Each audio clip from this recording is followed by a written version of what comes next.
Hello, hello, good afternoon. It's Monica from Life is Art, and we are celebrating the launch of the April to June Close to My Heart catalog today. And we are going to be working on a card this afternoon, doing some crafting. It's always great to see the things in the catalog, but even better to see them up close and in action. So let me just get myself centered, get in the middle of everything here. And how are you all doing this afternoon? If you're popping on to watch, just say hello or howdy so I know you're here. And if you're watching later on replay, just say replay, because that hello or howdy or whatever you want to say will earn you an entry into the door prize draw for the event today. And I have been posting some games and activities and some information that you can take a look at and participate as you would like. And now we are going to be working on a card. And if you notice the title, we are going to be working with the Cosette collection, which I have heard from a few people is their favorite. And so this is the lovely Cosette collection here. It's the first one, and it is the featured collection for April. So if you are loving this collection, then stay tuned, because we are going to be working with this collection all month long and creating some fun things with it. Hey, Deborah, nice to see you're watching. Karen's here as well. Good morning, Karen, from Australia. And good afternoon, Heidi. Nice to see you joining. So we are going to be creating a card today. And not only are we creating a card, we are going to be recreating a card. And so one of the gorgeous pieces of artwork that's in the catalog is here on page 8. And this card right here in the top left corner is the one that we're going to be working on today. Hey, Laura, nice to see you're back. Hello, hello. So we're going to be working on this one, and it's not a difficult card, but it's interesting. It has a couple of techniques, and I'm going to do mine slightly different, just using a little bit different product than what is used in the catalog. As a maker, I can go into the back end of the website, and it actually tells me the different things that they use on here. It doesn't tell me measurements or anything like that. It just lists the products. And so one of the products that was used here is they use the watercolor paint to color the flowers. And I decided to use ink instead. So it's a very similar process, but we will go through that when we get to that point. And we're going to be using the lovely pattern papers. I like that there's 3 different pattern papers in this card. So let me just decide. I guess we'll park it off to the side over here. Make sure I haven't got anything tucked underneath it so that we can see our inspiration as we create. We're going to start by doing our stamping first. So I have here a piece of white daisy cardstock, and it's just cut down so that I can do the stamping. And we're going to be using the Cosette stamp set and thin cuts. This is the card making stamp set. It's not the one from the card making workshop. It's just the card making stamp set from the collection. And it's got some lovely thin cuts. Of course, this arch top, which I just couldn't wait any longer to use. So we have to use that, and we're going to use a couple of the flowers and the sentiments to create this card. And so we've got our stamps, we've got our thin cuts, and so let's get stamping. We're going to be using something wet when we do the coloring on here. We're not just using pencil crayons or something like that. So we want to use intense black ink, and that is the best ink to use when you're going to get a little messy. So for this card, we need to ink up using our intense black. Let me see if I can get everything in the frame. I brought the camera right down low so you can see what's happening, but it also means that I don't have as much room. So I'm going to go ahead and stamp the first little bunch of flowers here, like that. Oops, I did the exact same thing. I don't know what it is. I did the exact same thing when I stamped these earlier. So what I do when I've made a mistake with my stamping, just to remind myself that I don't want to use that one, I just take my pen and I draw a line through it. So at least I know I'm consistent, because I did the exact same thing on the first try. So there we go. Let's stamp that on there like that. I find it easier to hold my my stamp sideways when I'm doing something tall like this, rather than trying to do that. And I tried it that way both times and didn't learn. And then I'm going to bring in this one that has sort of the little droopy flowers, little hanging flowers. Ink it up and stamp it here, just like that. And we will put that away for now. We're going to bring it back later, but we'll put it away for now. And we can go ahead and add some color to this. We can also get our card bases ready, but we might as well do all the coloring first. So what I want to do is I want to add some yellow to these first two clusters of flowers. And honey butter coordinates with this paper collection. And so what I've got is my honey butter ink. And if you've used our inks before, they're magnetic closure, so they just open up like that. So this top lid part, well, technically the stamp pad is in the lid, but this other half makes a really good palette. So all you have to do is close your stamp pad and then just squeeze the pad onto the lid or the base, and it will transfer some ink. Hopefully you can see that there in the video. Now I'm going to set my ink pad off to the side so that I don't forget that I have done this. And I'm going to get my water brush. It's already got water in the capsule here. And I'm just going to pick up some of that yellow ink with my water brush. And this is the small round water brush. And I'm just going to go ahead and apply the color to my flowers. Just like that, easy peasy, just like you would do if you were painting with the watercolor paints. And just go around and add some color. If you think you need more color, you can add a little more color. We like to color our world, don't we? And because this is a water brush, as you go along, more water will come out of it. And so that's why you'll find that your color eventually fades. It will do the same thing with paint. And so you just dip it back in, grab some more, and continue painting. And there's not a lot of skill involved with this. And then I'm just going to take a tissue, and if you just squeeze your brush and give it a little wipe off, then it will clean your brush just like that, easy peasy. And then you can use the tissue to clean out the lid. And this is important because you have got water on there and you don't want to mistakenly close your ink pad with that water in there, because that'll wreck your ink. So always give it a nice wipe out and then put the lid back on. And that's why I put my stamp pad off to the side, to remind me that I have to clean it and make sure it's nice and dry before I stick it back on, because accidents happen. So we try to mitigate our accidents. Now for this droopy one, I want to use my Mulberry ink, and I'm going to go ahead and give this a nice squeeze, just like I did with the honey butter.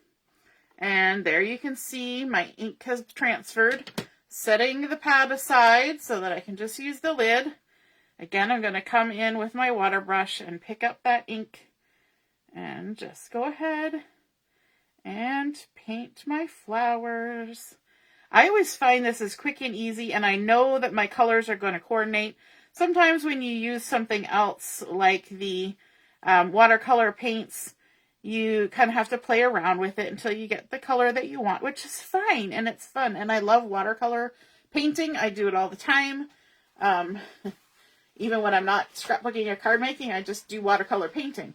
So I like the process of watercolor painting, but sometimes you just want to get your card made and you don't want to have to figure out what color you need. You just pull out the inks that match. That's the joy of having everything that matches and coordinates.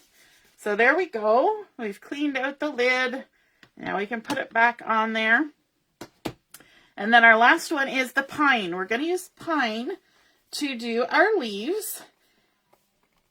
Hey Mom, nice to see you're watching. Lynn is here too, loving what you create. Aw, thanks Lynn. And this one, because it's such a nice dark color, you can see right away that you've transferred lots of ink to the lid.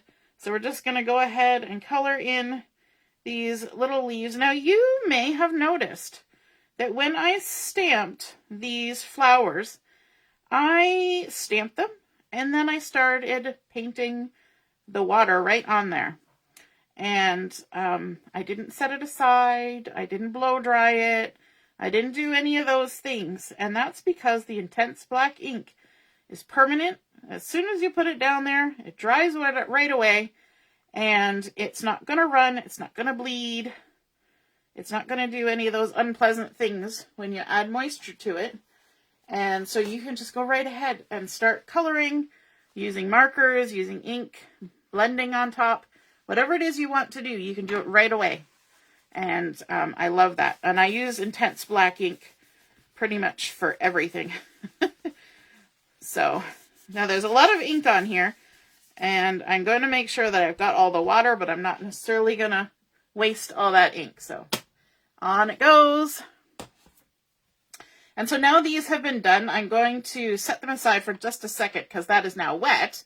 And it needs to dry for a moment before I run it through my die cut machine. But I have another piece of paper here that I've set aside so that I can cut the curved element, this curved top thin cut from the collection. And so we're going to do that right now while that is doing its thing. Grab my die cut machine, get my athletic workout for the day. Cranking the handle here. When you put things through your machine, if you can avoid putting it straight through, that's great. It's better to put your dies in on a bit of an angle.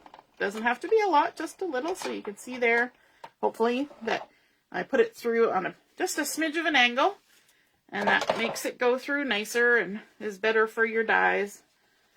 And there we go. I'm going to set that aside. I always like to throw my dies right back onto the magnetic sheet that comes with them. And that way I don't have to worry that it will get lost. Because little tiny dies can get lost. Now, you know what? While we're here and while we have the dies out, let me just reposition that.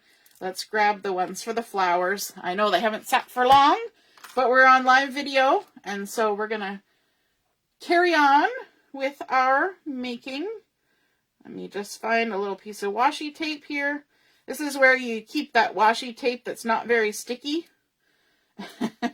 and that you don't particularly like, and you can use it for die cutting, right? Just go ahead and stick I like to do my stamping first and then do my die cutting because I just have a lot better success lining the die up than lining the stamp up after the fact. And so, because I'm not sitting here with, a stamp with ink on it, trying to line it up, not trying to drop it in the wrong spot, I can take my time with the dies and shift them around and get them lined up. So I always stamp first, cut later, or I use my scissors and I fussy cut because really that's my preference always. Good afternoon, Ellie. Nice to see you're watching. So there we go. We've got our little droopy flowers and our little yellow flowers. And then we're going to move this one over and do a second pass to cut this one. And as long as you have your image centered inside the die, you know that it's going to cut pretty good. It's going to get the right shape around your flowers that you want. I'm going to take that one off because it doesn't need to go through again. Put it back on the magnetic sheet. Run this through. Quite often I have these already done ahead of time, but I thought today, because we were doing the watercolor with the ink, that I would wait and do it on camera. So there we go. Put this one back on the carrier sheet. And let's get rid of this. I always store mine on the floor when I'm in the middle of crafting. When I'm done crafting, it goes on the shelf. But when I'm crafting, just pop it right on the floor. Now, we can just leave these here for a moment. And I want to do a little bit of work on this one. We're going to bring back in the Mulberry ink. There we go, our Mulberry ink. And open it up. Grab a mini blending tool with the foam on it, or you can use a round sponge. And I'm just going to ink all the way around the edges. I like the blending brushes for stenciling and for adding color in behind things, but for just going around the edges, these work perfectly. All the way around. Nice bit of color. There we go. Oh, we need this one more time, so I'm not going to put it away just yet. The next thing we're going to do is a little bit like what we did with the brush, except for we're going to use the shimmer brush. Now, for this this is where we're off-roading a little bit. I'm going to grab my all-purpose mat just for a moment. For this particular card, they used the Mulberry shimmer brush to add some sparkle and a little bit of splatter in behind the flowers. I do not have the Mulberry shimmer brush, but I have a clear shimmer brush. So if I take my Mulberry ink, give it a little squeeze so that I transfer some of the ink onto the lid, then I can grab my clear shimmer brush and hopefully get the lid off. Sometimes it's a little tight squeeze. And then what I do is I can just take my shimmer brush and I can pick up some of that Mulberry ink, and I can even give my shimmer brush a little bit of a squeeze so it gets nice and juicy, and pick up some of that ink, and then I can just go ahead and tap on my finger and add some splatter right to my card, just like that. Easy peasy. And so that's what you can do. So if you love the look of the shimmer brushes, but you only have a couple colors, as long as you have a clear shimmer brush, and then you just wipe it off on a tissue, and it's nice and clean, ready to use next time. As long as you have the clear, you can make any color of shimmer brush that you want with your ink. And again, just like the other technique that we were doing, we need to make sure that we clean the lid, because now we not only have liquid in there, we have sparkle. So unless you always want to have sparkle in your stamp pad, you're going to want to clean it off really well.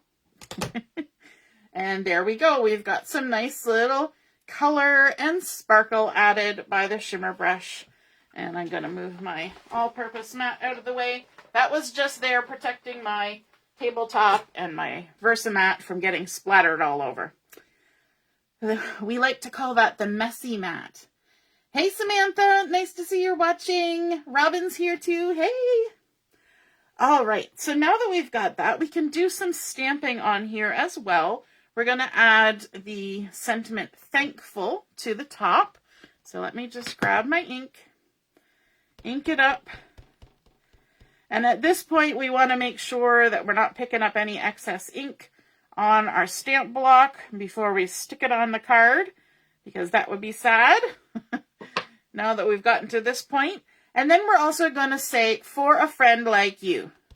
And we're going to go ahead and stamp this down at the bottom. For a friend like you. I love that sentiment. And that is all of our stamping done. So let's bring in our card base now. So we have our 4 1/4 by 5 1/2 standard card base. And it's got a score line. And the one side, this side, will have a bump. And the other side will have a dip from the scoring. And so you want to fold it with the bump side to the inside. And I'm just going to use the handle of my scissors to give that a good old crease down. I'm going to turn it so that my opening is on the right. And now I have my piece of pattern paper. And this pattern paper has been cut to 4 inches by 5 1/4. Yes, Karen, you could use re-inkers to do that process of the watercoloring and all that jazz. I just don't have re-inkers. I only have maybe 4 or 5 re-inkers, not in those colors. So I just use my stamp pad. I find our stamp pads, when you first get them, they're so juicy. They last for what seems like forever. So I haven't really gone and invested in the re-inkers yet, but definitely you could totally use those. And then we're going to bring in another piece of the pattern paper, this beautiful pine. So this one is the little leaves on the mist background. And then we're coming in with this pine one that we saw when we did our catalog walkthrough. So just going to add that on top. And this has been cut to 4 inches by 2 1/4.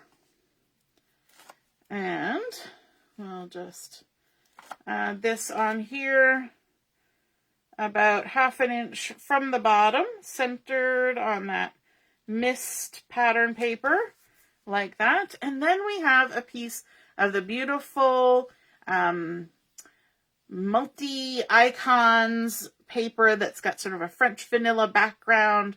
There's butterflies and florals and greenery and postage stamps and all sorts of stuff happening on there. And this has been cut to 5 1/4 by 1 1/4.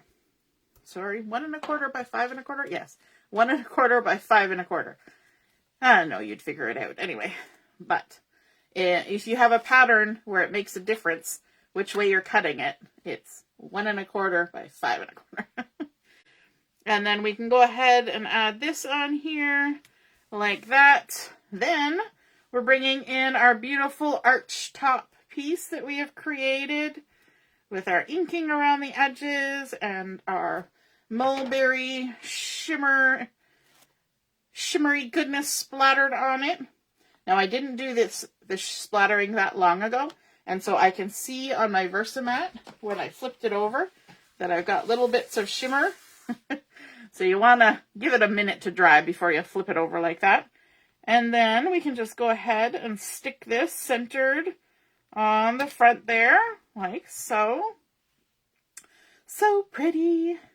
And then what I want to do is I want to add this one in the center, and I want to tuck the other ones behind. This one's going to be popped up on foam tape. So let me just grab my glue.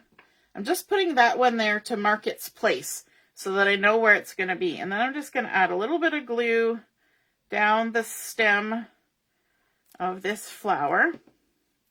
And by looking in the catalog here, you can see that this one's put in on an angle. So the stems get tucked under, and this flower gets tucked under, and this one's right about there like that.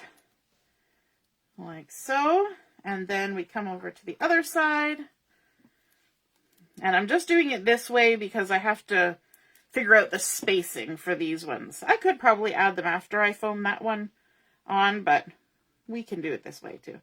So I'm just going to tuck this one in, and again, it's going to come in towards the center with the stem, and then be off to the side, kind of at an angle going up to the right. And then the last piece of embellishment on this one, before we stick it down, as you can see here in the catalog, there's some silver thread tied in a little bow around this one. And now the silver thread has been retired, but you may have it in your stash, or you may have something else that could work instead. And so this is the silver embellishing thread. But I just wanted to show you, when you take it off of the cardboard, because it's been stored on cardboard, it's all kinky, just like kink, kink, kink, kink, kink, kink, kink, all over the place, okay? So what I want to do, because I have difficulty tying bows, because my fingers don't always cooperate, so I always give myself excess thread. So I'm going to do about 24 inches using my Versamat to measure that out. So we've got about 24 inches of silver embellishing thread, because this is actually a double bow. And then what you do is you take your scissors, and you don't open your scissors like you would for curling ribbon, but just take the blade of your scissors, the back of it, and just run it between your thumb and the blade. Just go down the length of it, and you see what happens? It takes all the kinks out, so that you've just got nice, sort of loose, curly thread. And then you're going to fold it in half, because this is a double bow. And then you're going to use this to tie your bow. Now, I tied a bow before we came on, because it takes me a few minutes because I have arthritis in my hands and they don't want to cooperate. And so it's a little frustrating to watch me try to tie a bow on live camera. So I will do that later and make a second card. But I went ahead and tied a little bow around there, and I've added some foam tape. So this is one I just did a couple minutes before we went live, so that you didn't have to see me struggle tying a bow on here. But I find it's best if you're tying around something that you go around and you tie a double knot. So loop it through and loop it through and then tie the bow. And that way you'll get a horizontal bow. If you tie it once and then try to tie your bow will be turned sideways. So do a double bow or a double knot and then tie your bow. And you kind of have to play with it. So I did all the playing and whatnot ahead of time, added my foam tape, and now I can just go ahead and stick it on there. Easy peasy. The next thing we need to do is we need to add some sparkles. We got clear sparkles and bitty sparkles. And I think the bitty sparkles are currently out of stock, but they are coming back soon, which is, yay, awesome, because I'm almost out. So we've got our clear sparkles, piercing tool, and let's grab some bitty sparkles. Let's see. Oh, there we go. See which carrier sheet actually has any sparkles on it. Okay, so we're going to, this is also good if you don't know where to put embellishments. You just follow what's on the card. So there's a big sparkle, and then we'll grab this little sparkle. I love using my piercing tool just to slide right under, and it just grabs onto, because these are so tiny. Like, I don't even know if you can see how tiny these are. They're teeny tiny, but you can grab them with the point of your piercing tool, and then you can place them on your card where you want them. I would never be able to, physically grab them with my, sausage fingers and actually get them where I want them to go. So let me show you here. So you can just take it on the end of your piercing tool, put it there, and then just boop, pop it down. Easy peasy. And if you're undecided, you can do this. Do I want it here? Do I want it there?